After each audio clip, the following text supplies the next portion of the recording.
तो प्रश्न 5 में हमें करना है निम्नलिखित व्यंजकों के गुणनखंड कीजिए। ये हमें एक गुणनखंड दिया है और इसके हमें जो है ये हमें एक व्यंजक दिया है और इसके हमें क्या करना है, गुणनखंड करके बताना है। तो चलिए करते हैं। तो इसमें देखो p की घात 2 प्लस 6p प्लस का 8, ये थोड़ा सा अलग व्यंजक है। अब इसमें करना क्या है कि हमें कोई दो संख्याएं इस प्रकार से लेनी है कि जब हम उनका प्लस या माइनस करें तो हमें ये संख्या मिले और जब हम उन्हीं दो संख्याओं का गुणा करें तो हमें ये संख्या मिले।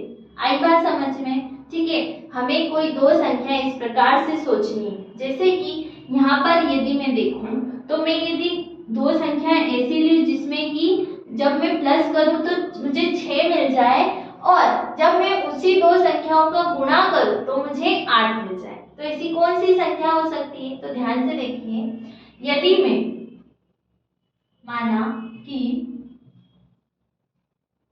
4 प्लस 2 लूं तो कितना हो जाएगा? 6 हो जाएगा। और यदि मैं 4 में 2 का गुणा करूंगी तो कितना हो जाएगा? 8 हो जाएगा। तो वो दो संख्याएं कौन सी होगी? 4 और 2। आई बात समझ में? तो चलिए देखते हैं। तो देखो पी स्क्वायर को तो पी स्क्वायर लिख दो। क्या हम इसको 6p को क्या लिख सकते हैं? इसके गुणनखंड करें यदि तो 4p प्लस का कितना लिख दो?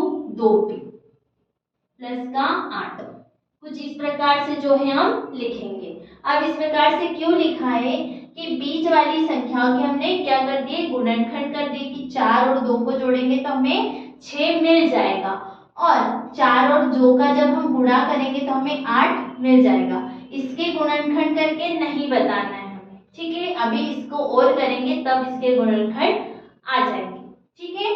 तो ये समझ में आया किस प्रकार से किया है कि जब 4 और 2 को जोड़ा तो 6 मिला और 4 और 2 को गुणा किया तो 8 मिलेगा, ठीक है? अब देखो p p p सारे p हैं, तो क्या हम p को कॉमन ले सकते हैं या उभयनिष्ठ बोलेंगे? उभयनिष्ठ ले सकते हैं, बिल्कुल। चलिए लेते हैं। देखो यदि हम इन दो संख्याओं की बात करें, फिर इन दो संख्याओं की बात करेंगे, ठीक है? इन दो संख्याओं की बात करें तो p स्क्वायर इसमें भी है और p इसमें भी, मतलब इसमें 2p है और इसमें 1p है। तो यदि हम 1p को बाहर ले ले यानी कि उभयनिष्ठ ले ले, उभयनिष्ठ ले ले, यहाँ लिख दो आप उभयनिष्ठ लेने पर। उभयनिष्ठ मतलब क्या होता है? कॉमन लेने पर, कि दोनों जब से समान संख्या दोनों में तो से हम क्या ले सकते हैं? एक बार ले सकते हैं। तो इसमें 2p थे, इसमें 1p था, तो हमने 1p को बाहर ले लिया। तो इस कोष्टक में क्या बचेगा भाई? 2p में से 1p बाहर चला गया तो 1p तो बचेगा ना, है ना? 2 थे तो 1p बाहर कर दिया, 1p अंदर बचा। प्लस है तो प्लस लगा दो। इसमें देखो इसमें से p बाहर हो गया, बचा क्या? 4, तो 4 को यहाँ पे लिख दो। आई बात समझ में, है ना?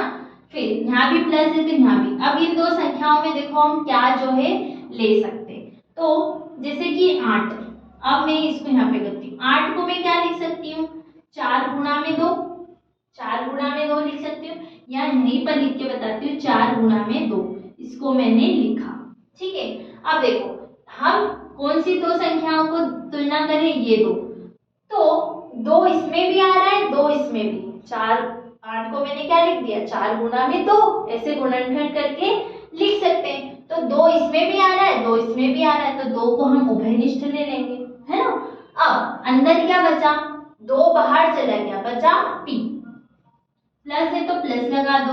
अब यहाँ से भी 2 बाहर चला गया, बचा क्या? 4, तो 4 को लिख दो। समझ में एक बात क्या किया है?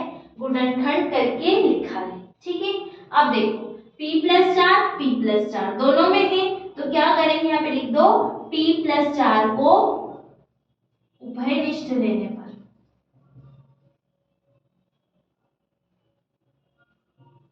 क्योंकि वो दोनों में है ना, इसलिए हम उसको एक बार लिख देंगे p प्लस 4। अब क्या बच गया? p प्लस 2, तो p प्लस 2 को भी एक बार लिख दो। समझ में आया किस प्रकार से किया है? p प्लस 4 2 बार थे तो एक बार लिख दिया। अब बचा क्या था? p प्लस 2, तो p प्लस 2 को एक बार लिख दिया। तो ये आ गए हमारे गुणनखंड और ये आ गया हमारा उत्तर, ठीक है, यहाँ पर बहुत अच्छे से समझने की बात है कि हमें कोई दो संख्या इस प्रकार से माननी है कि जब हम उनका प्लस करें तो हमें ये मिले और जब हम उनका गुणा करें तो हमें ये मिले। यदि ये आ जाता है तो फिर हमको उसका गुणनखंड करके ही लिखना होता है। ठीक है, तो ये था प्रश्न 5 का पहला वाला प्रश्न। अभी हम देखते हैं इसका दूसरा वाला प्रश्न, तो और अच्छे से जो है समझ में आएगा। ठीक है।